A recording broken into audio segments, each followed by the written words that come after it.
Hi, the Magpie. In this video, we're gonna take a look at this beauty, the Casiotone 201.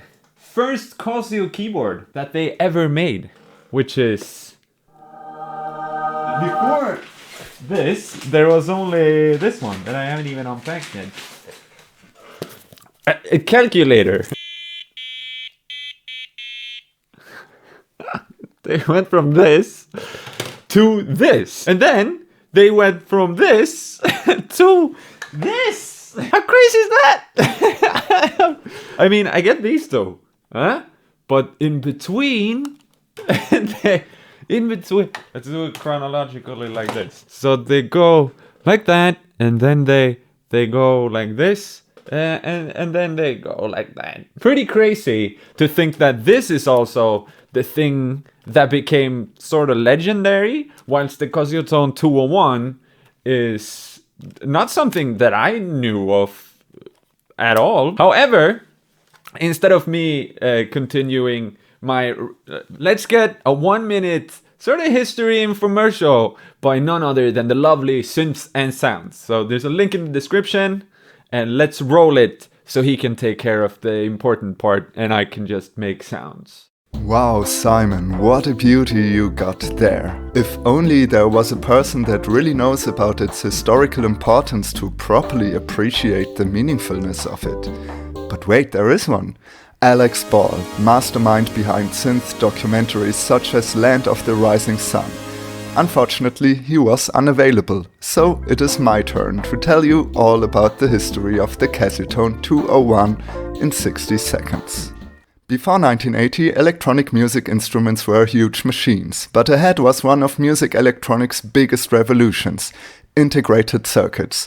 Having become common in small things like calculators, they finally made their way to music instruments. While the Casio's first musical device was more of a gadget than anything else, it showed the integrated circuit's potential to create smaller instruments. In 1980, it was finally time for Casio's first fully blown music instrument. While it still lacked a drum machine in comparison to Yamaha's first concurrent, it featured a very unique kind of sound generation: vowel-consonant synthesis. Two digitally modulated pulse waves would be sent through a static low-pass filter. Even though Casio managed to create an impressive amount of 29 presets that later became highly praised by enthusiasts, vowel-consonant synthesis disappeared soon after, which makes the Casiotone 201 a unique piece of synthesis history. Yes! Welcome back. I'm gonna make videos with these two as well. More in like...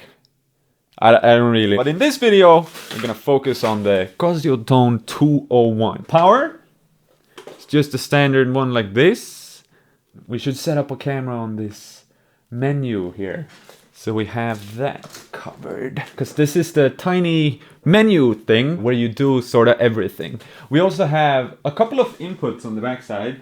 We have aux in, so you can play through this kind of nice sounding speaker actually. So you can plug whatever into it and play.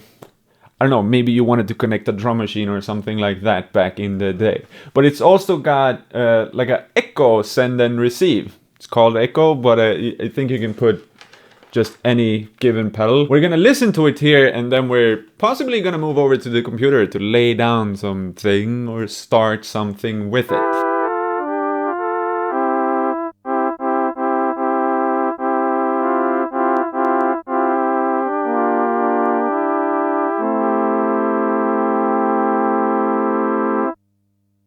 That's a nice organish sound. So just as Synths and Sounds says in his segment, vowel synthesis, which makes me think of a voice. And if we go to set, we have 29 different voices to pick from, and some of them...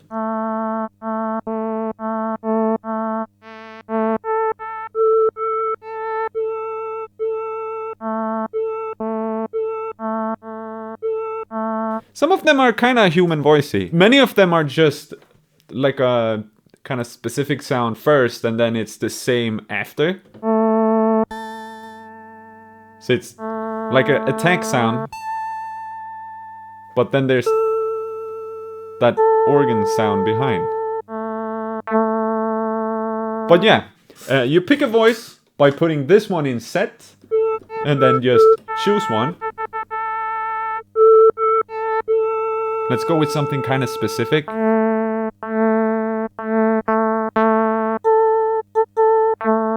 So maybe that one. So then we switch to play, and now we can play. As you hear, there are artifacts. Kind of nasty. It is pretty noisy, but it's very old. This pot, for example, the volume pod, pretty noisy. It's always equally hummy. I guess I will have to find a sweet spot on the volume one. However, we got vibrato, it's turned on. Now let's turn it off. We go back to number 3 here, where we picked the sound that we picked first. So if I then go to number 2, we can set a different one. Now that's put in the tone memory number 2 slot. But back at 3, we still have that one we picked before. So you can have 4 that are... It's really easy to save a preset, I guess is what I'm saying. This is sort of genius, the way they've done that. Put it in set, put it in whatever. Maybe we want to have that one. Why not? Because you want to do Angel Plinky Plinky at some point. Then we have that at number 1. So you can save 4, but it's so easy to just pick one. Anyways, so you might as well just learn the 29 different ones. The keys are really springy. Like they shoot back up. Gives it that sort of almost toyish feeling, even though, I mean, this is high-end. We have 2 different tones. I don't know if it's like a filter or if it's...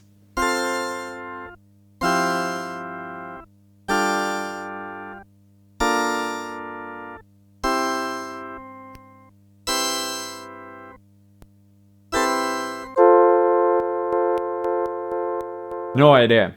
Can play 8 keys. It's kind of nice. Go a tiny bit more emotional.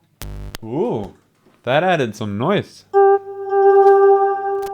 I think the signal is very, very hot, meaning that maybe there was a passive echo that went along with this. I have no idea. It's just conspiracy.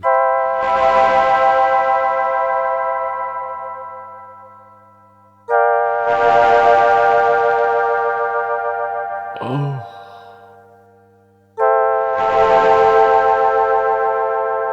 That's some dirty echoing. Oh! Holy moly. Oh.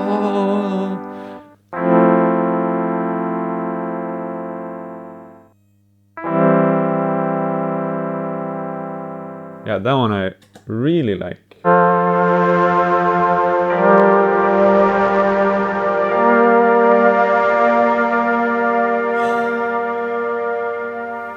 Let's save that one as well.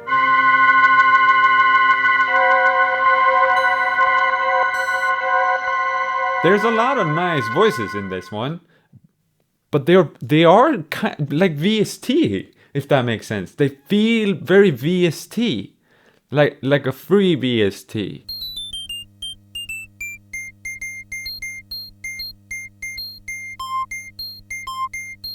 Too bad about that humming. But it's not going through the... If you plug out through the echo, from the echo instead, echo out. Oh my god, that just solved that!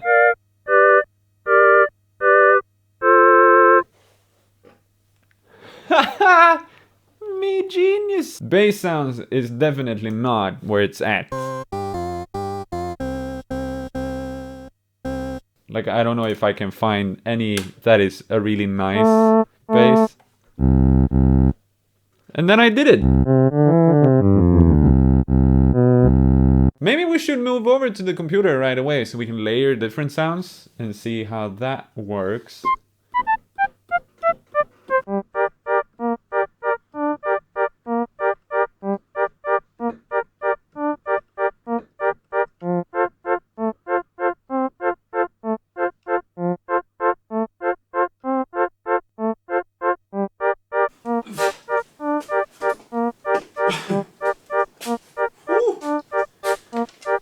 I am used to smaller things. I'm gonna start a track now. We're gonna record. However, Noir et Blanc V just started a live stream. Huge shout out. Great friend. We're gonna trick him though to be in this video without him necessarily figuring that out. I'm gonna see if I can make him beatbox or something like that, so we can use that as the drums. Could you turn down the synth and beatbox a little, please? What the? Is it loud? Simon making me mad over here. I'll turn it off. He's refusing to do it, so we're gonna use this instead. Simon making me mad over here.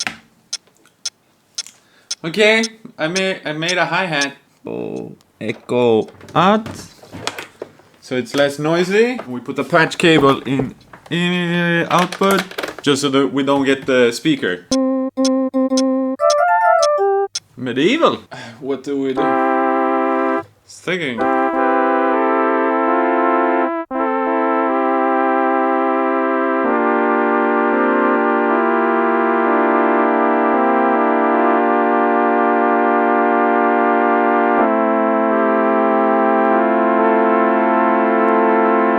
That's so Paddy.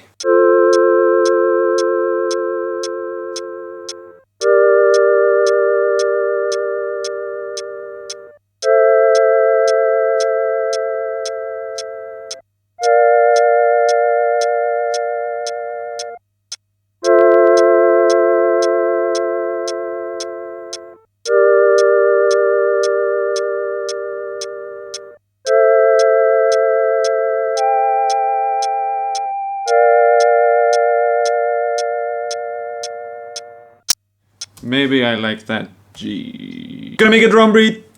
Drum beat. Drum beat. Broat. No.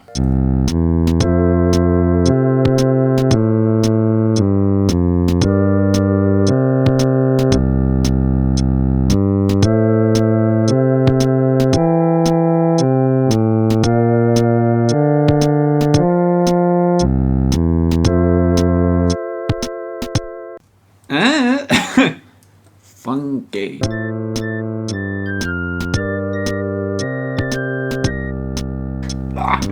That's so. This is turning into something really cute.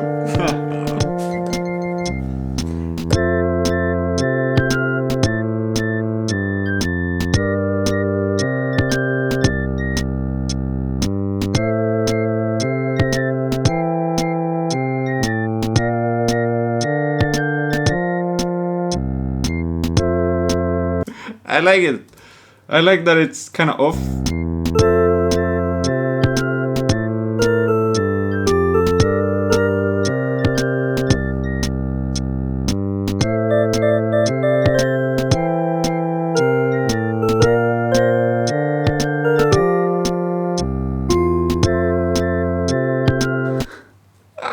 It's like a game soundtrack to like Animal Crossing or something.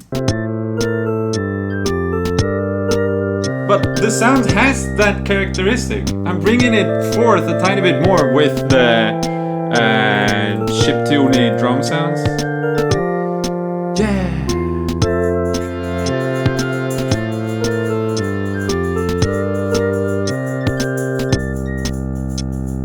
But it's really hard to do something with only these sounds. We're gonna evaluate a tiny bit. And I think it's because they are very soft. I think soft is a good word to describe them. This is basically trumpet or something, like a brass section in... Does anybody remember like Sample Tank 2? Dude, I like this as an intro now.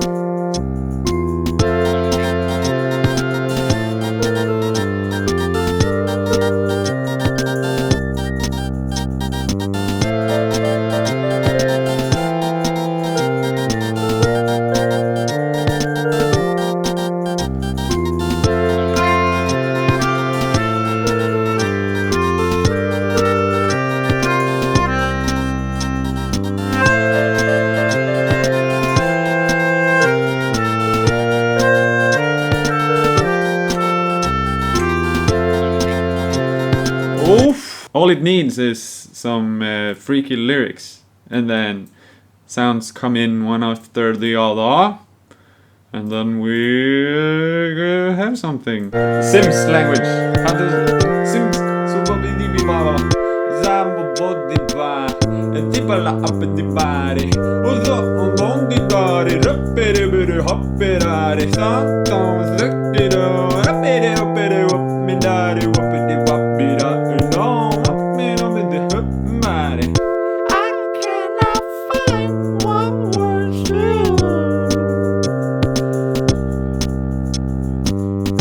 When I try to explain how I feel for you, I cannot find what words to.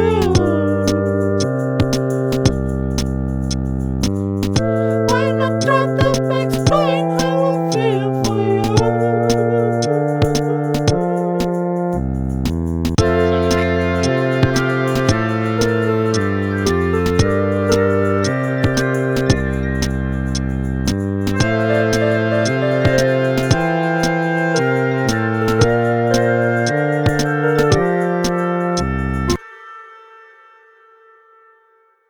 I'm just gonna end it here. I need to get to know you better. But it's got a very specific characteristic. I wish I could. Maybe I can put it on the wall here. And then it's. Yeah, I think I'm gonna do that.